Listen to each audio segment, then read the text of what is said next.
Hello friends, I am Pooja Varma and welcome to teaching competition. Discuss करेंगे CTET previous year question paper series. तो चलिए अपना first question start करते हैं। देखिए हमारा पहला क्वेश्चन है, समावेशी शिक्षा के पीछे मूलाधार यह है कि, मूलाधार मतलब जो मेन बेस मतलब मूल आधार, यह है कि समाज में विभिन्नता है और विद्यालयों को इस विभिन्नता के प्रति संवेदनशील होने के लिए समावेशी होने की आवश्यकता है। बिल्कुल सही है। बी है, हमें विशेष आवश्यकता वाले बच्चों के ऊपर दया करने की आवश्यकता है। हम दया नहीं करेंगे, वो बच्चे भी हमारे बराबर हैं, दया करने की कोई जरूरत नहीं है, वो किसी से कम नहीं। ठीक, विशेष आवश्यकता वाले बच्चों पे दया करने की आवश्यकता और सुविधाओं तक उनकी पहुंच होनी चाहिए। ये बिल्कुल गलत है, हमें दया नहीं करनी है क्योंकि वो बच्चे भी हमारे बराबर हैं। ठीक, विशेष आवश्यकता वाले बच्चों के लिए अलग विद्यार्थियों की व्यवस्था करना लागत प्रभावी नहीं है। ये भी सही नहीं है, अलग हमें नहीं करना किसी बच्चे को। प्रत्येक बच्चे के निष्पादन के लिए मानक एक समान तथा मानकीकृत होने चाहिए। देखिए इसमें बात की गई है समावेशी शिक्षा का मूल आधार क्या है।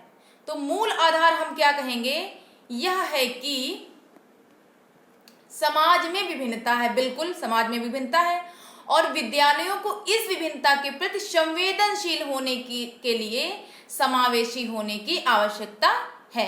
तो हमारा ऑप्शन यहाँ पे ए करेक्ट हो जाएगा। ठीक है, ए ऑप्शन हमारा यहाँ सही है। नेक्स्ट क्वेश्चन पे चलते हैं। निम्नलिखित में से कौन सा तरीका अध्यापिका के द्वारा एक सृजनात्मक बच्चे की पहचान करने के लिए सर्वाधिक उपयुक्त होगा। देखिए अध्यापिका के द्वारा कौन सा ऐसा तरीका है जो एक सृजनात्मक बच्चे की पहचान कर सके। ठीक है, देखते हैं ऑप्शन ए, यह अवलोकन करना कि बच्ची समूह कार्यों में साथियों के साथ किस प्रकार प्रतिक्रिया करती है, किस प्रकार से अपना वर्क करती, किस प्रकार से बिहेव कर रही है। ठीक है, बी है मानकीकृत बुद्धि परीक्षणों को देना। मानकीकृत बुद्धि परीक्षण आप ले लेंगे तो क्या पता चल जाए कि बच्चा सृजनात्मक है कि नहीं है। नेक्स्ट वस्तुनिष्ठ प्रकार के परीक्षण, वस्तुनिष्ठ प्रकार के परीक्षण आप लेंगे तो इससे क्या पता चलेगा कि बच्चा सृजनात्मक है कि नहीं है, इससे भी नहीं पता चलेगा। डी है बच्चे को विस्तृत रूप से अवलोकन करना। बिल्कुल, बच्चे का विस्तृत, उसे हम ऑब्जर्व करेंगे दूर से, उसका अवलोकन करेंगे विस्तृत रूप से, विशेष रूप से उस समय जब वह समस्याओं को हल करती है। देखिए कोई प्रॉब्लम सॉल्व कर रहा हो कोई बच्चा तो हम उसमें देख सकते हैं कि कितना वो सृजनात्मक है, कितने सृजनात्मक तरीके से अपने कार्य को कर रहा है। ठीक है, तो यहाँ पे हमारा ऑप्शन डी करेक्ट हो जाएगा, उसके काम में हमें सृजनात्मकता दिखेगी। ठीक, तो ऑप्शन डी करेक्ट हो जाएगा। अगर हम उसका अवलोकन करते हैं तो हम ये चीज जान पाएंगे। ठीक, नेक्स्ट क्वेश्चन की तरफ चलते हैं। एक अध्यापिका समाज के वंचित वर्गों से आए बच्चों की आवश्यकताओं के प्रति प्रभावशाली तरीके से प्रतिक्रिया निम्नलिखित द्वारा कर सकती है। देखिए बच्चे वंचित वर्ग से आए हैं तो प्रभावशाली तरीके से प्रतिक्रिया कैसे कर सकती है। ए है अन्य बच्चों को वंचित वर्ग से आए बच्चों के साथ सहयोग करने के लिए कहना। अन्य बच्चों से कहेगी कि भाई ये बच्चे जो हैं वंचित वर्ग से आए हैं तो इनकी आप हेल्प करिए। ठीक, तथा विद्यालय के तरीकों को सीखने में उनकी सहायता करने के लिए कहना और कहेंगे कि इन बच्चों की थोड़ी सी आप सीखने में भी हेल्प करिए, जो भी ये लर्न कर रहे हैं उसमें आप हेल्प करिए। तो ये तो नहीं होगा भाई, दूसरे बच्चे को वंचित बच्चा दिखा रहे हैं, ऐसा कुछ हमें नहीं करना है। बी ऑप्शन है विद्यालयी व्यवस्था तथा स्वयं के उन तौर तरीकों के बारे में विचार करना। भाई जो हमारा सिस्टम है, हमारा स्कूल का जो मैनेजमेंट है, सारा कुछ व्यवस्था है जो, उस पर हमें विचार करना चाहिए और उन तरीकों के बारे में विचार करना चाहिए जिनसे पक्षपात और रूढ़बद्धता झलकती है। बिल्कुल, जिन तरीकों से लगता है कि हाँ ये वंचित वर्ग और अपर लेवल ये सब जो दिख रहा है तो इस पे हमें विचार करने की आवश्यकता है। ठीक है, नेक्स्ट है उनके प्रताड़ित होने के अवसरों को कम करने के लिए यह सुनिश्चित करना कि बच्चे आपस में अन्योन्य क्रिया करने का मौका ना पाए। प्रताड़ित नहीं होने देना है उनको, ये चीज हमें देखनी है। डी है वंचित वर्ग से आए बच्चों को विद्यालय के नियमों एवं अपेक्षाओं के प्रति संवेदनशीलता बनाना ताकि वे उनका अनुपालन करें। देखिए सबसे सटीक आंसर जो हमारा बन रहा है वो है विद्यालयी व्यवस्था पे हम ध्यान देंगे। ठीक है, उन तौर तरीकों पे ध्यान देंगे और विचार करें कि जिनसे पक्षपात झलकता हो, जो मतलब उनको फील कराते हो कि आप पिछड़े वर्ग से हैं या फिर वंचित वर्ग से हैं। ठीक है, तो ये चीज हो गई। तो हमारा ऑप्शन यहाँ पे बी करेक्ट हो जाएगा।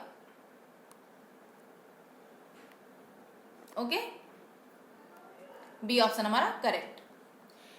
देखते हैं नेक्स्ट क्वेश्चन। इनमें से कौन सी अधिगम अशक्तता वाले बच्चे की एक विशेषता है? देखिए यहाँ पे लर्निंग डिसेबिलिटी की बात हो रही है। कहा गया है 50 से नीचे की बुद्धि लब्धि। इसमें बुद्धि लब्धि की कोई बात नहीं होगी। लर्निंग डिसेबिलिटी उन बच्चों में भी हो सकती है जो अच्छे इंटेलिजेंट बच्चे होते हैं। ठीक। बी है अन्य बच्चों को धमकाना तथा आक्रामक कार्यों में लगे रहना, ये विशेषता होती है। या फिर एक ही प्रकार की गत्यात्मक क्रिया को बार बार दोहराना, किसी एक क्रिया को बार बार दोहरा रहे हैं। या फिर डी धारा प्रवाह रूप से पढ़ने तथा शब्दों पर पलट कर जाने में कठिनाई। देखिए ये डी ऑप्शन हमारा सही हो सकता है, क्योंकि ये तो ऑब्वियस ही बात है, अगर धारा प्रवाह रूप से अगर कोई पढ़ रहा है तो पलट जाने में कठिनाई होती है। कुछ लोगों को टंग स्लिप हो जाती है, तो ये कुछ गलतियां हो जाती हैं बच्चों से। ठीक है, तो अधिगम अशक्तता वाले बच्चों की यह एक विशेषता है कि धारा प्रवाह रूप से पढ़ने और शब्दों पर पलट कर जाने में कठिनाई होगी उनको। ठीक। नेक्स्ट क्वेश्चन है, निम्नलिखित में से कौन सा कथन सबसे बेहतर ढंग से वर्णन करता है कि कक्षा में बच्चों को प्रश्न पूछने के लिए क्यों प्रोत्साहित करना चाहिए? देखिए बच्चों को हमें प्रोत्साहित क्यों करना चाहिए क्वेश्चनिंग करने के लिए? ए ऑप्शन कह रहा है प्रश्न बच्चों की जिज्ञासा को बढ़ाते हैं।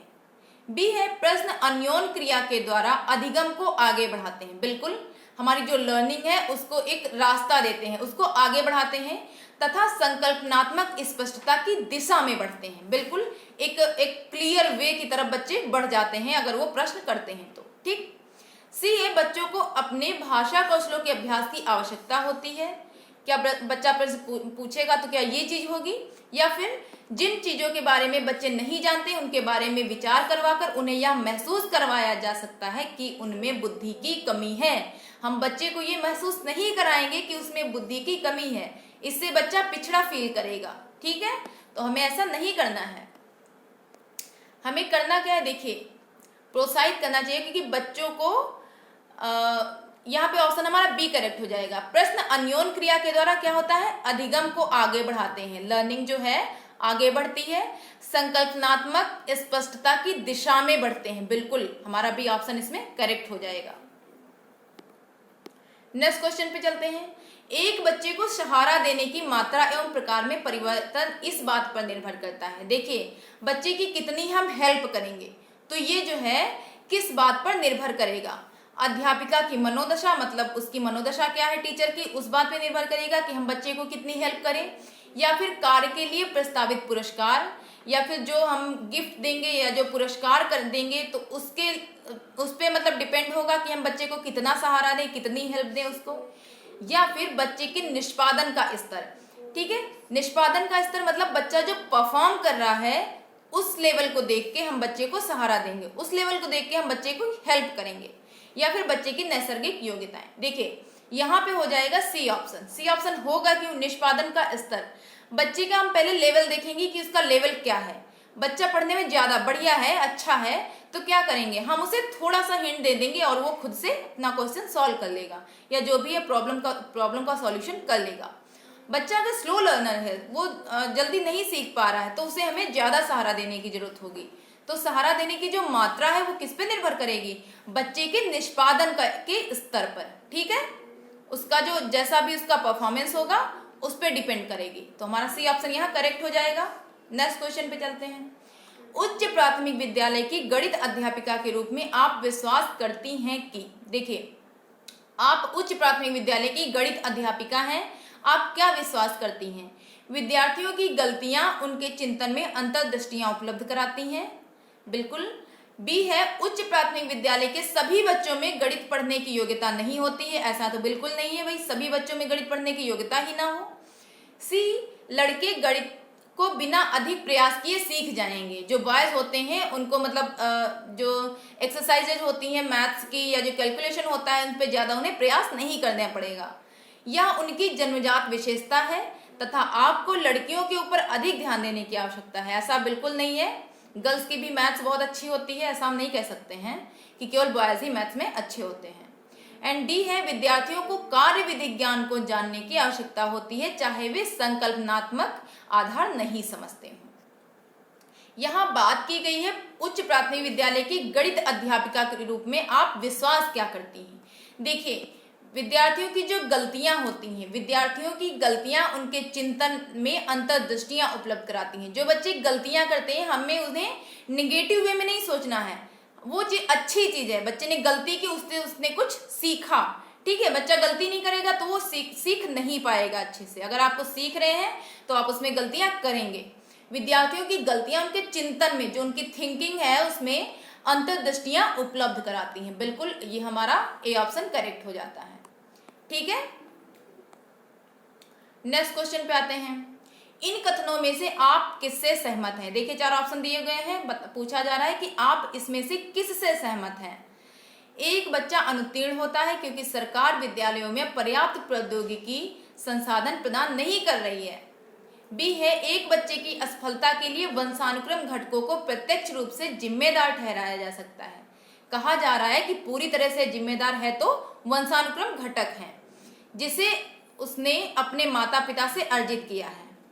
सी, एक बच्चे की असफलता व्यवस्था तथा बच्चे के प्रति प्रतिक्रिया करने में इसकी असमर्थता का एक प्रतिबिंब है। बिल्कुल, देखिए, बात की गई है आप किससे सहमत हैं। बच्चा असफल हो रहा है तो वो आखिर असफल क्यों हो रहा है, इसमें ये पूछा जा रहा है।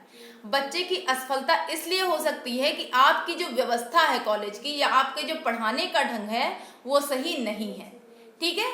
बच्चे की असफलता व्यवस्था तथा बच्चे के प्रति जो प्रतिक्रिया की जा रही है, इसकी असमर्थता का एक प्रतिबिंब है, ठीक। तो हमारा ऑप्शन यहाँ पे सी करेक्ट हो जाएगा, ओके। तो सेशन करते हैं यहीं पे एंड, मिलते हैं नेक्स्ट वीडियो में, तब तक के लिए बाय बाय।